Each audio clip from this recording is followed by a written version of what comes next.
So 3.6 is on solving linear systems of equations. And so in secondary one and in eighth grade math, you guys worked with, well, in eighth grade, you worked with linear functions.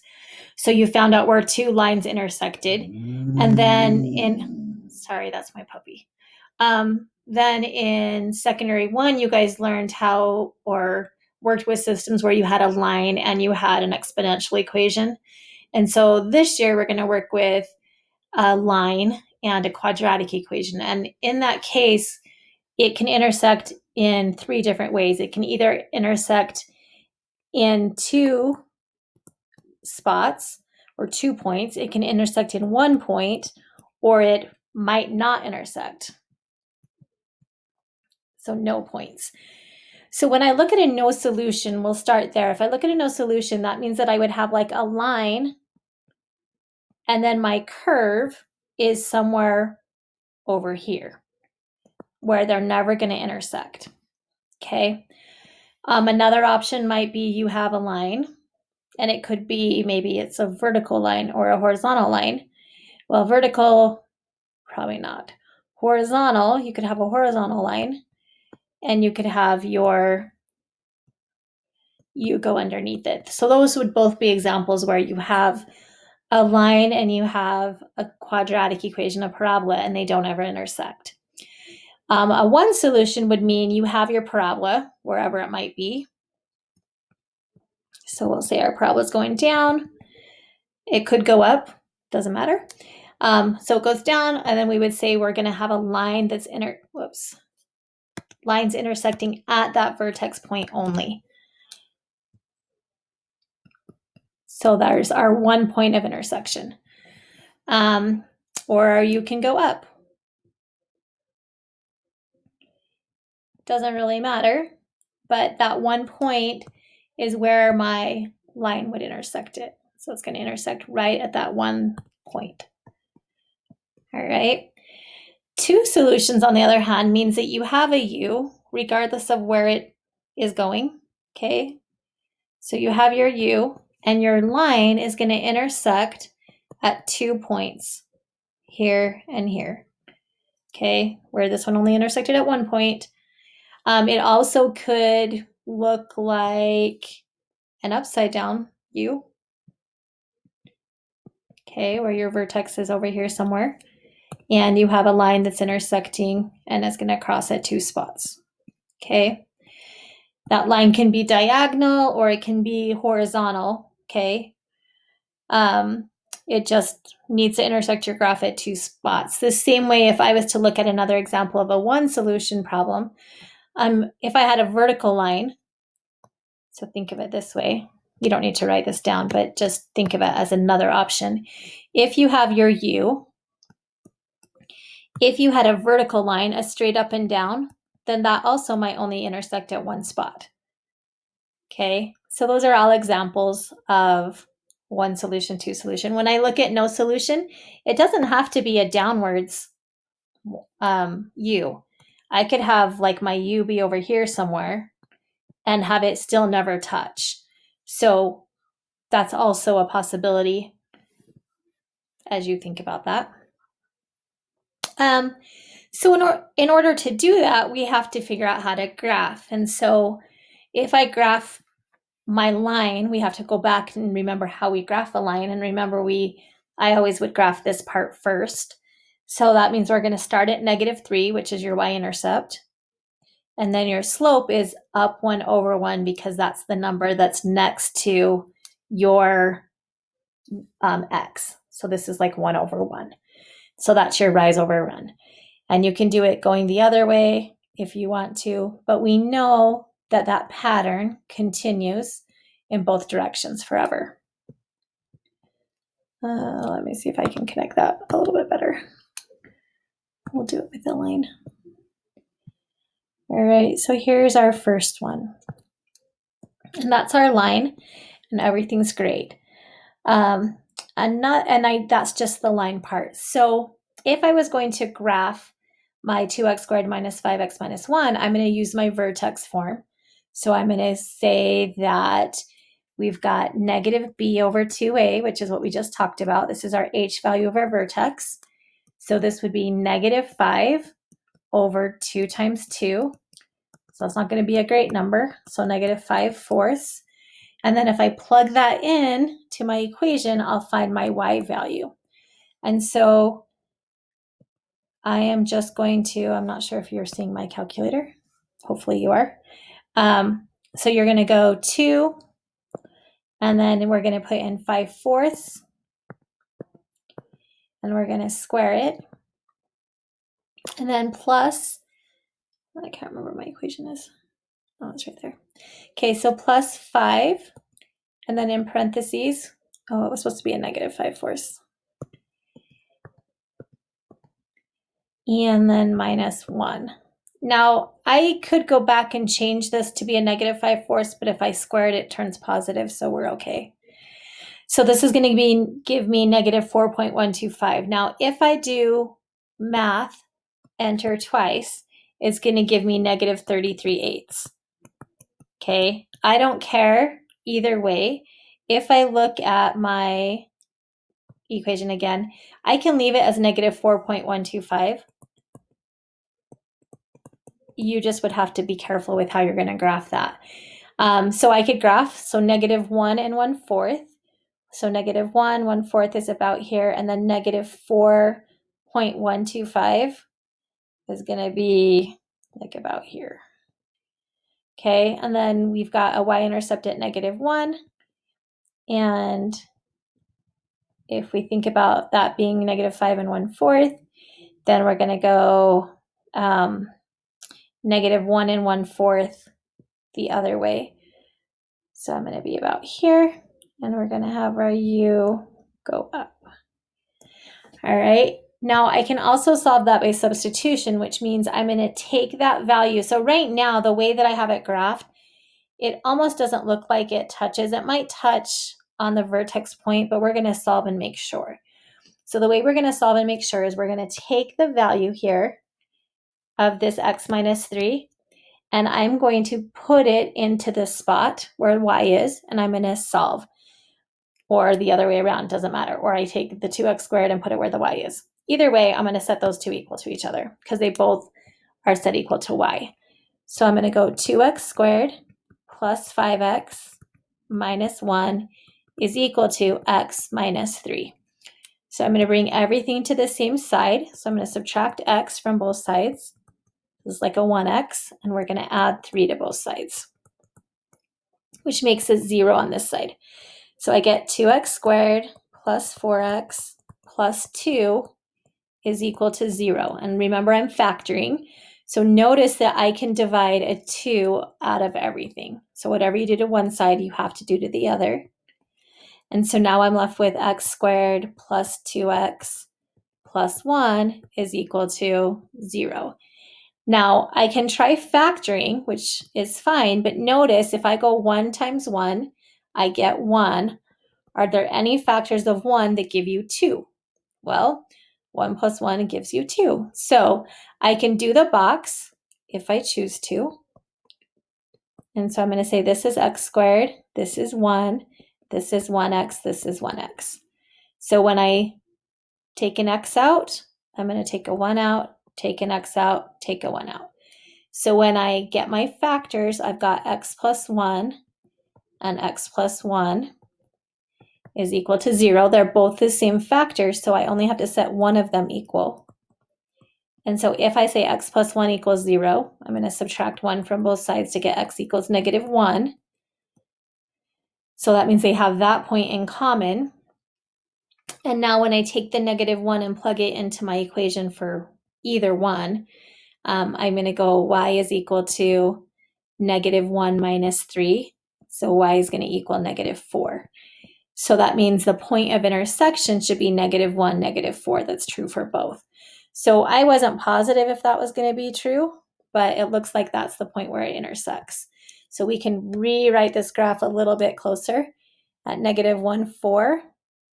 And it's going to cross, or negative 1, negative 4. So it's going to cross at this point and come back up. All right. And so this is a more accurate idea of where they intersect by using substitution.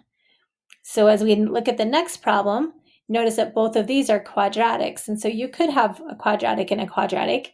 To graph it, I like the negative b over 2a. So, or we can try factoring, either one. As I look at the first equation, and then you might, when we look at solving by substitution, that might actually be a little bit easier. But as we look at the first one, so I'm just going to say this is our green one, we're going to go negative b over 2a. And so this is our vertex 1. And so we would go negative 1 over 2 times 1. So this is negative 1/2. And so then our k value for our first equation is going to be negative 1/2 squared plus negative 1/2 minus 1. And so we're just going to plug that in our calculator again. Whether you choose to do that as a fraction or a decimal, that's up to you as well. If you're doing it as a fraction, just be careful. Make sure that you keep your parentheses where they need to be, just to be safe. And so we get negative 1.25. Or you could have said this was negative 0.5, either one. So that's my first equation. That's my vertex. And so if I was going to graph that, I'm going to graph the point 0.5 negative and negative 1.25, which is probably about here. And then you have a y-intercept at negative 1. And so you're going to put it on the other side. And with this one, it's going to be a little bit hard to figure out where the x-intercepts are, but we kind of know that it's going to come up. Okay. It's not going to be exact because we can't find factors of 1 that give you 1. So we're going to wait for that one for a minute. So when I look at the second one, so this is going to be our blue one, we're going to do h2 is equal to negative b over 2 times a. So this is negative 4 over negative 4, or 1. And our k value is going to be negative 2 times 1 squared plus 4 times 1 plus 5. And so again, in our calculator, you can do that. So you've got negative 2 times 1 squared plus 4 times 1.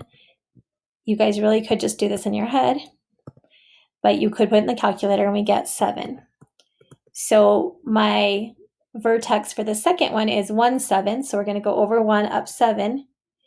And when we look at our y-intercept is at 7. Oh no, our y-intercept is at 5, and it's going down. So notice that it's right here. It's going to be going down. And we can't really tell where it intersects for sure. We're going to guess maybe at 2, 5. Looks like a good point that it could be at. And then maybe down here at negative 1, negative 1. Those look like close points. Notice right here, negative 1, negative 1. And again, we're just guessing because our picture's not perfect, and our other guess might be right here at 2, 5. And we're going to just verify that that's true by using substitution. And so I'm going to set these two equations next to each other. So x squared plus x minus 1 is equal to negative 2x squared plus 4x plus 5. And we're going to bring everything to the other side. So we're going to add 2x squared here.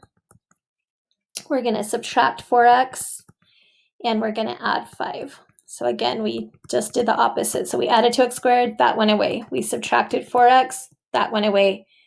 Oh, we subtracted 5. I'm glad we wrote that down. So we're subtracting 5, this goes away. So now when I rewrite the left-hand side, I have 3x squared plus x minus 6 is equal to 0. And I don't have any, oh, hello. This would be, man, my math is struggling today. 1 subtract 4 is negative 3x. That looks better. So now a 3 will divide out of everything. So my equation is x squared minus x minus 2 equals 0. And so now we're looking for 1 times negative 2 is negative 2 factors of 2 are 1 and 2, we're trying to come up with -1. So this would be a negative. And then we're going to do our box over to the side. So this is our first term goes in our first box. Our last term goes in our last box. And the pair that we pick goes in the other two boxes. So we're going to have -2x in one box and 1x in the other box. And as we take out the greatest common factor, we get an x. Greatest common factor, we get 1. Greatest common factor of the column is x. Greatest common factor is -2. So now we know that our factors are x plus 1 and x minus 2. And so now when I solve, we're going to solve like we normally do, subtract 1. So we get x is equal to -1. And then we're going to add 2.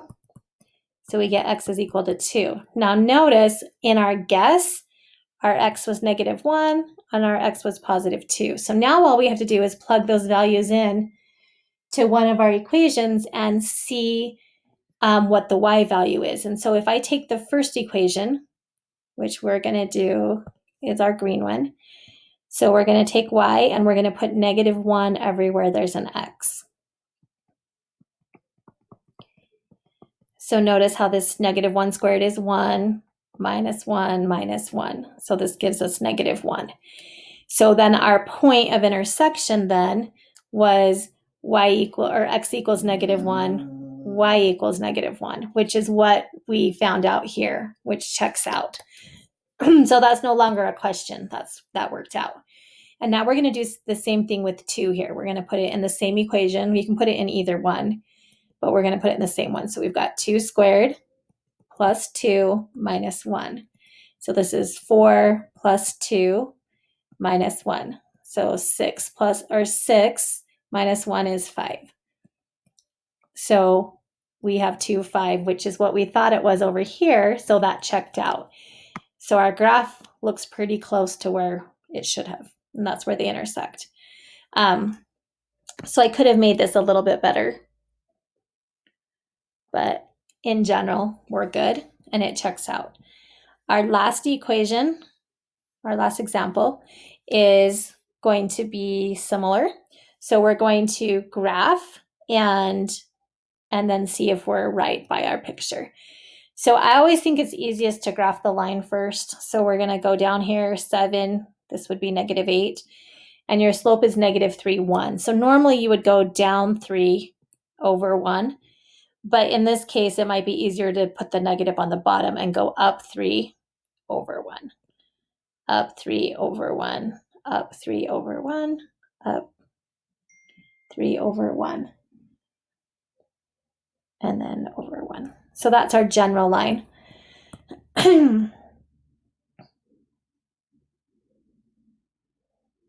So it's close. All right, so that's our first line, and that's the linear part. And so the second one, in this case, we'll do it in pink. The x squared minus 3x minus 2. Now, I can do the h. So h is equal to -b over 2a, remember? And we've been doing this for a while now. So this would be negative of -3 over 2 times 1. So this is just going to be +3/2 or +1.5. So that means my axis of symmetry, which doesn't look perfect, is going to be right down the middle. All right.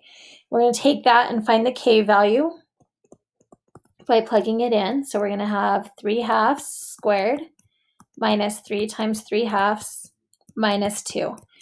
And so when we plug that in the calculator, we're going to go 3/2 squared minus 3 times 3/2 and then minus 2. And when I solve, I'm going to get -4.25. Just like this is 1.5. So now I'm going to go down here at -4.25. So -4 and 1/4. So like about here. And then notice from here, this u is going to be facing up. And so I can either try factoring. Or I know that it crosses at -2. And that's 1.5 away. So I'm going to go 1/2 and 1 away. So that's one option. And then we could find our x-intercepts Actually, that's not going to work. So we're just going to go up and up. And from the picture, it looks like they're not going to intersect. And what we want to do is just verify, because right now what we're saying is this looks like a no solution problem. Okay, it looks like it doesn't cross. And so we're going to just verify that by solving or setting them equal to each other. So we're going to have x squared minus 3x minus 2 is equal to negative 3x minus 8. And so what we're going to do is we're going to solve that. And so we are going to add 3x to both sides. To make this go away, to get the negative 8 to go away, we're going to add 8 to both sides. And so we get x squared. These go away as well. So this is plus 6 is equal to 0. So now remember, we talked about this a while back. If we have x squared plus 6, the easiest way to solve this is by subtracting 6 from both sides and just taking the square root. But when I get to that point and I go to take the square root, notice that I'm taking the square root of a negative number. When that happens, that means it's a non-real number or no solution. We can't take the square root of it, right? It's imaginary. So this is no real solutions, which means there's no intersection points that they have in common. So when we say no solution, that right there just verified that it's a no solution. So that's an example of all three: a no solution problem, a problem where they intersect at 2 points, and a problem where they're intersecting just at 1 point. And again, this verified the idea of what we thought it was. Now, that one we were off a little bit, thinking maybe it didn't intersect, but notice that by doing the substitution, it checks out that it does. And you always want to make sure that you're doing both when we're solving by graphing, because substitution helps us verify that we're right. All right, so that's all for 3.6. Let me know if you need some help, and we will go over that again.